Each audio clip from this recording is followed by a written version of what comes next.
rahmatullah, yang seringkali kita dengar dari sebutan tentang Ramadan adalah bahwa Ramadan itu bulan mulia, bulan berkah, bulan pengampunan.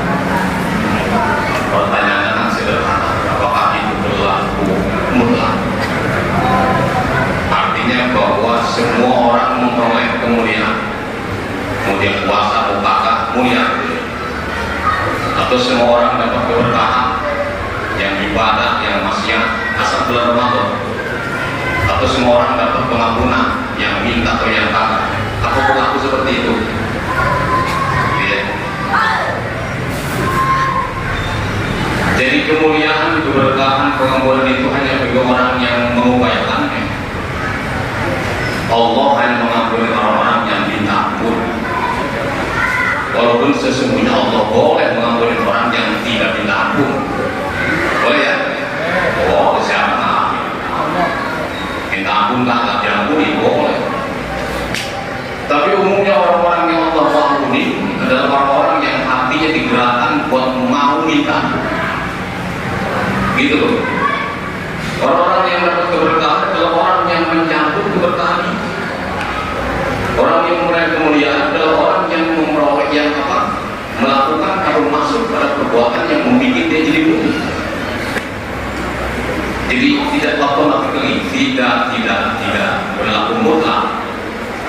Cuma bagi orang yang menjemputnya aja, cuma bagi orang yang memohonkan. Lalu apa bedanya? Apa bedanya bulan Ramadan dengan bulan lain? Kan bulan lain juga kalau minta ampunan diampuni loh, ya kan? Bedanya, kalau di bulan Ramadan itu peluang buat ijabah lebih cepat, lebih terbuka, karena ini bulan mulia gitu ya. Itulah marilah kita masuk pada bagian itu. Sekarang ibadah, pahala, keberkahan dan lain-lain itu ikhtiari, bukan jaminan. Ikhtiari itu artinya persoalan yang harus diusahakan. Kalau diusahakan baru ada, kalau tidak dari mana? Beda dengan rezeki. Rezeki itu jaminan Allah. Saudara mau ikhtiar atau tidak, Allah udah sediain. Misalkan orang ada yang pengen dulu di rumah, nggak mau kerja, silakan, pasti dapat rezeki. Cuma besarnya jangan kepengen sama orang yang capek, karena Allah maha adil gitu loh. Tapi itu jaminan. Tapi kalau soal pahala tidak ada jaminan begitu, ikhtiari. Hanya bagi orang yang mengusahakan. Kalau dia masuk pada sebuah amalan, Allah sediakan pahala. Gitu. Jadi tinggal orang di sini. Jadi kemuliaan Ramadan hanya bagi orang yang minta mulia pada Allah. Seperti halnya seseorang yang mengandalkan keselamatan pada nenek moyangnya yang mulia, gak bisa. Para Habib turunan siapa? Entah itu disebut Habib atau Syarif atau Sa'id, ya kan? Turunan Habib Nabi. Kalau mereka masuk surga, mesti bukan sebab karena turunan Nabi. Kenapa? Karena ibadah mereka. Kalau cuma sekedar turunan Abu Jahal juga satu nasab dengan Abu Lahab. Cuma karena memang Allah berikan kemudahan mereka untuk terbuka menyambut berbagai perintah. Maka ada ungkapan Imam Syafi'i, "Man yadunnu annahu yanju bi shalih aslihi, kama yadunnu annahu yasqu bi aqdi abihi." Orang yang mengira bakal selamat karena orang tuanya orang soleh. Wah, bapak saya kan kiai, ulama, wali, saya tinggal ditolongin soalnya. Orang yang punya anggapan kayak gitu, kama yadunnu annahu yasqu bi aqdi abihi, sama aja dengan orang yang mengira bahwa dia bakal ikut kenyang dengan makan bapaknya. Ini bapaknya makan, dia nggak makan, ikut kenyang nggak? Jadi tidak kayak gitu. Kan sederhana logikanya. Ya? Mau anak wali kek, mau anak ulama kek, dia ikut apa? Oh, udah, gak ada urusan.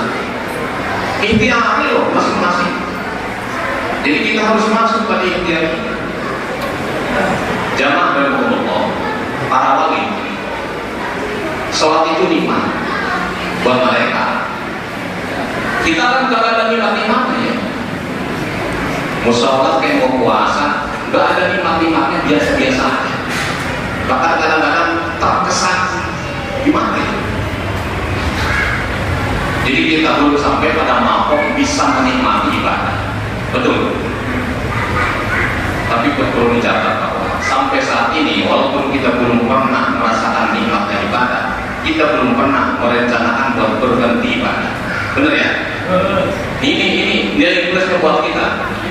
Kalau para wali lagi ibadah pantas karena dia menikmatinya.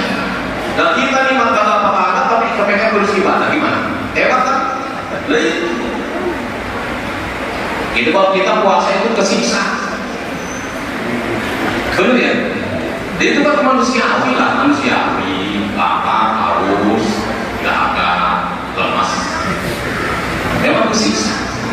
Tapi di antara kita nggak ada orang yang merencanakan berhenti puasa. Besok-besok puasa. Gak macam nggak. Justru malah berpikir pengen terus-menerus.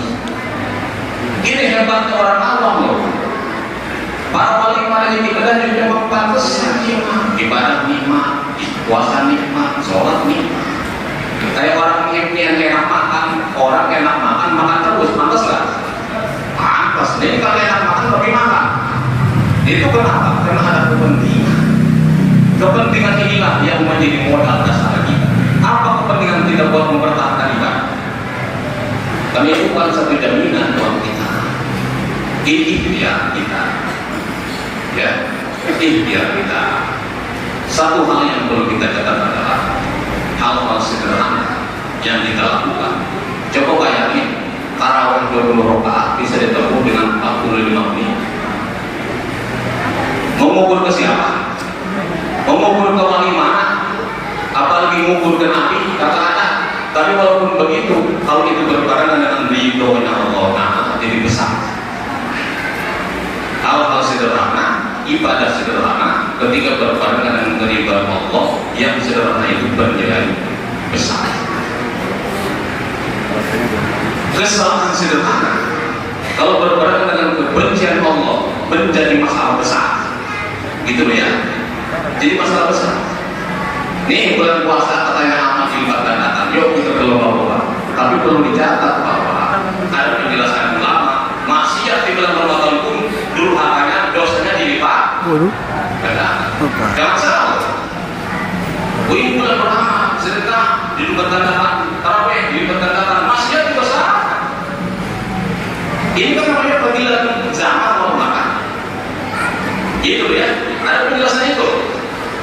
Penjelasan tentang orang yang melakukan kemaksiatan di dalam Ramadan sama durhakanya dilipat gandakan. Dan ini sebenarnya bukan pelipat gandakan. Jadi pelipat gandakan tidak hanya berlaku pada amal kebaikan, tapi pada persoalan-persoalan kita lainnya.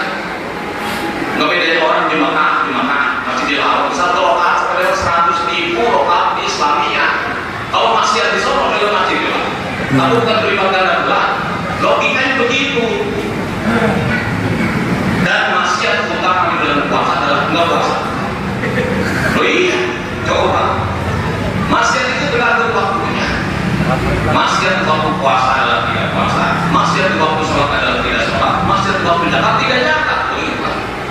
Nah kalau puasa berpuasa kan merasa salah. Nggak sholat, bukan waktu sholat, masalah nggak? Nggak masalah.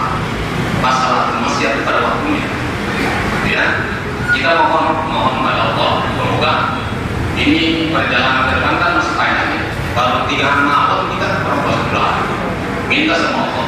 Karena ternyata orang-orang yang bisa ibadah itu adalah orang yang diberikan anugerah jadi bisa.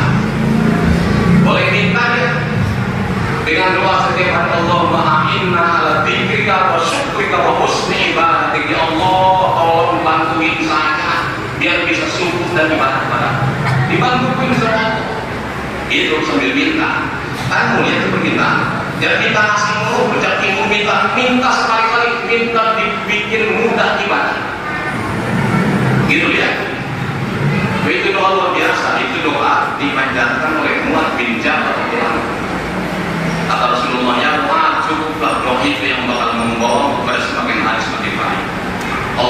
inni atau aina dzikrika wa syukrika wa husni ibadati. Baca itu doa biar sering supaya Allah jadikan kita orang-orang yang dimudahkan dan dibantu, ditolong untuk bisa menunaikan ibadah. Kalau ditolong kalau bisa, bukan lantaran pintar, bukan lantaran kaya, bukan lantaran sehat, lantaran anugerah taufik hidayah. Ya, yang pintar enggak otomatis hadir di masjid, yang kaya juga demikian, yang sehat juga demikian. Ibadah itu bukan dominasi orang pintar.